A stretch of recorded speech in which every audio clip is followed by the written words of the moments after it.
Sabi naman ng Chinese official, ang cybersecurity ay isang global challenge at nanawagan sa mga bansang protektahan ang cybersecurity sa pamamagitan ng dialogo at kooperasyon. Matatandaang sinabi ng... Basahin natin to mga utol, no? Some Filipino officials and media maliciously speculated about and groundlessly accused China of engaging in cyber attacks against the Philippines. Even went as far as connecting these cyber attacks with the South China Sea disputes. Such remarks are highly irresponsible, no? Naghuhugas kamay na agad sila, mga utol. Yun ang matindi dito sa China, no? Naghuhugas kamay na agad. So dahil dyan, pwede talagang ibato sa kanila na sila ay may kinalaman. Silang pwedeng i-pinpoint talaga yung government nila na gumagawa ng mga hakbang na to. Bakit? Doon galing sa inyo, doon galing sa kanila yung atake sa China, sa Chinese-owned company. Chinese state-owned company. State-owned company nila, kanino namin isisisi? Sa United States? Kung di ba ng mga tolongges to mga to, di ba tinotolongges pa tayo? Tapos maglalabas sila ng statement na tayo pa yung lalabas na mali. Ang galing no? Ang galing nila magugas kamay, mga utol. So ano masasabi nyo dyan? Mga karunungan, kaalaman, teorya, kasaysayan, hiwaga, at mga bagong tuklas. Alamin natin. Ibang galawan naman ngayon ang ating malalaman mula sa China, mga utol. Dahil nagsisimula na. China nagsimula ng atakihin ng Pilipinas gamit ang cyber attack. Ibig sabihin yung hacking, mga utol, no? Hinahack na ang ating mga sistema dito sa Pilipinas. Totoo nga ba ito? Yan ang ating alamin mula kay Aerial TV. Pakisubscribe siya, pakilike na rin yung video. Game na! Aerial TV. Magandang araw mga ka-Aerial Defense, may ibabahagi na naman ako sa inyo dahil ngayong araw na ito ay may bagay tayong pag-uusapan.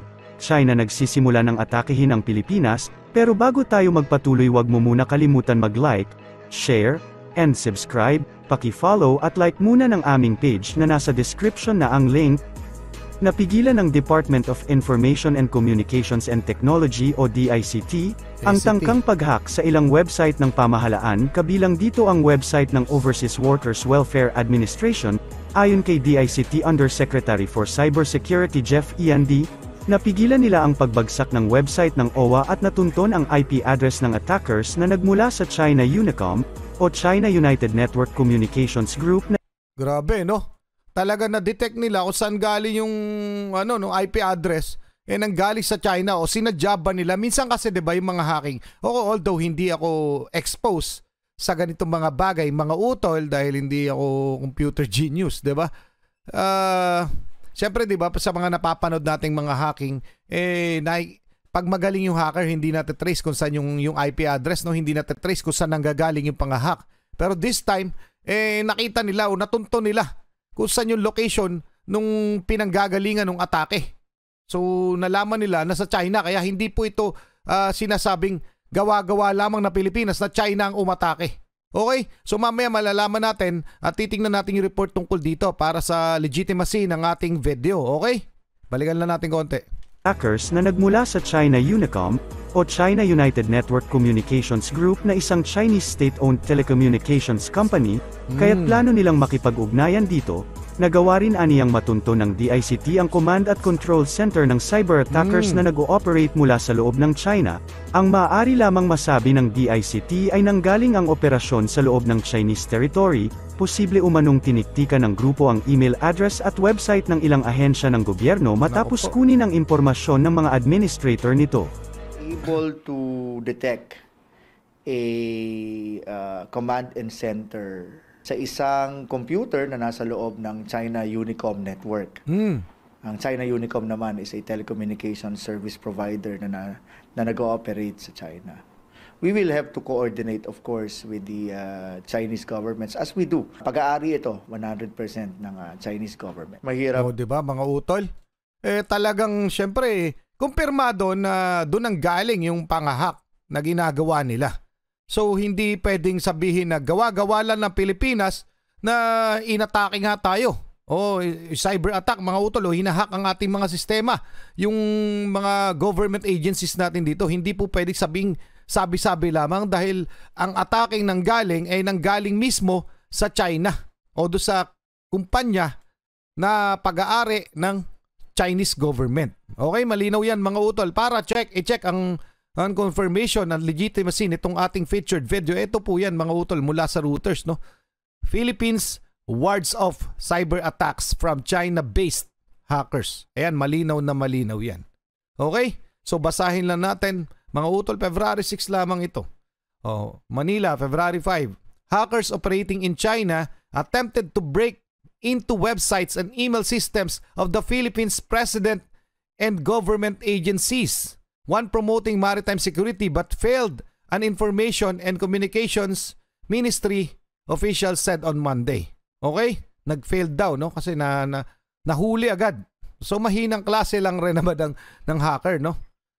The mailboxes of the Department of Information and Communication Technology, DICT, the website of National Coast Watch, and the personal website of the Philippine President Ferdinand Marcos Jr. were among the targets of the unsuccessful hacking operations in January, the DICT spokesperson Renato Paraiso told. Okay?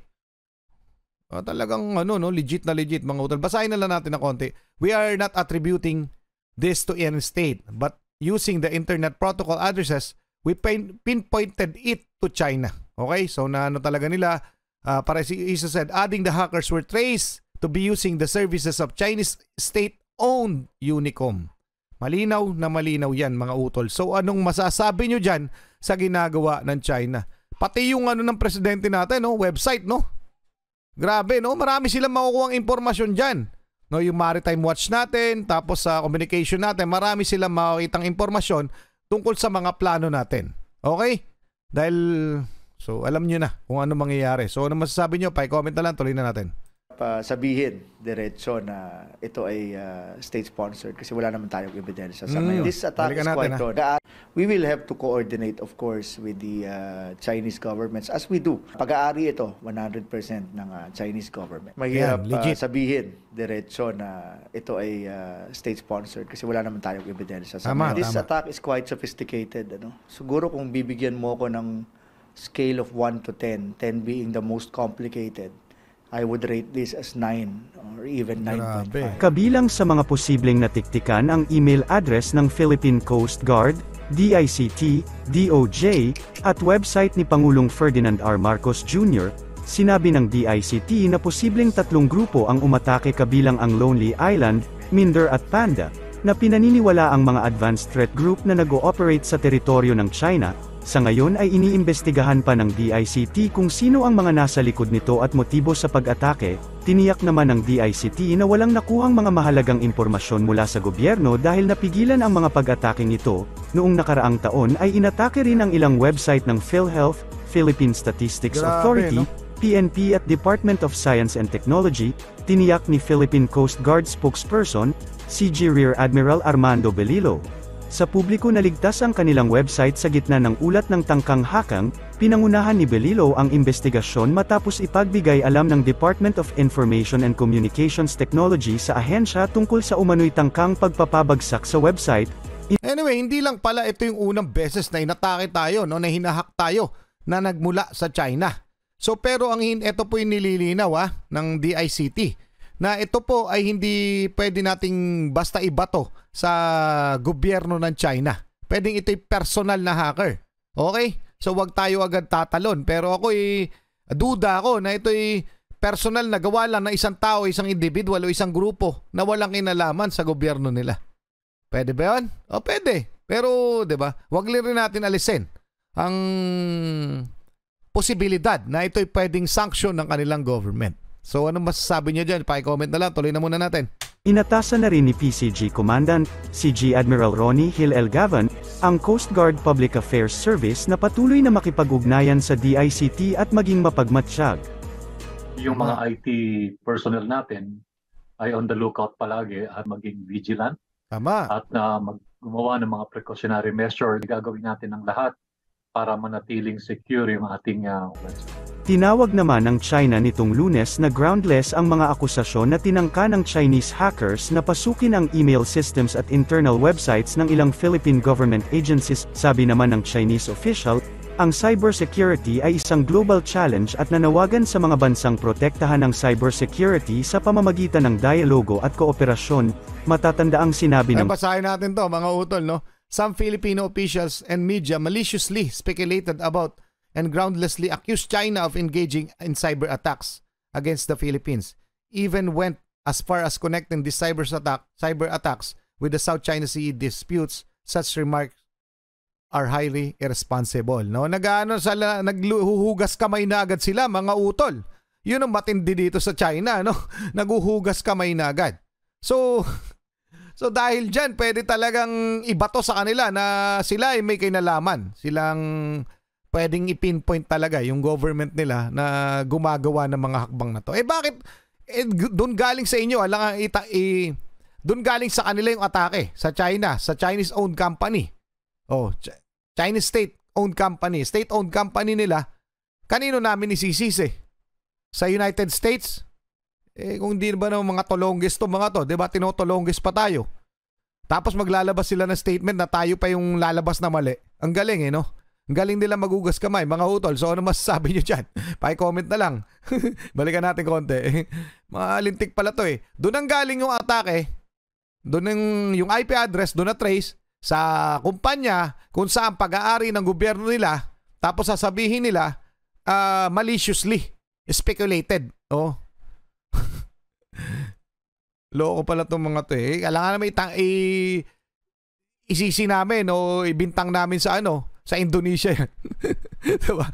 Sa inyo nang galing, wala rin itong mga Galing rin nila talaga Galing nila sa ganyan, maghugas kamay. Balikan lang natin konti, tuloy na natin. Cybersecurity sa pamamagitan ng dialogo at kooperasyon. Matatanda ang sinabi ng Philippine Coast Guard na nananatiling secure ang website nito kasunod ng mga ulat ng hackang attempts sa government agencies. Samantala, matagumpay na naisagawa ng Pilipinas ang Maritime Resupply Mission sa unang pagkakataon ngayong taon sa mga sundalo sa BRP Sierra Madre sa Ayungin Shoal sa West Philippine Sea, ayon sa Armed Forces of the Philippines nitong Okay na. Ibang aspeto na to, ibang balita na to, pero yun lang tayo sa may cyber attack. So anong masasabi nyo dyan mga utol? Hindi lang pala isang beses nangyari. Pa-comment na lang ang inyong mga opinion at saloobin. Maraming salamat sa iyo, Ariel TV. Maraming salamat mga utol. Muli ako si Target Achilles in behalf of the Real South Pride Production. Ako nagpapasalamat sa walang sawa niyo pagsuporta. Kayo mag-iingat, keep safe, God bless at saludo po ako sa inyong lahat. Huwag niyo kakalimutan magkomento.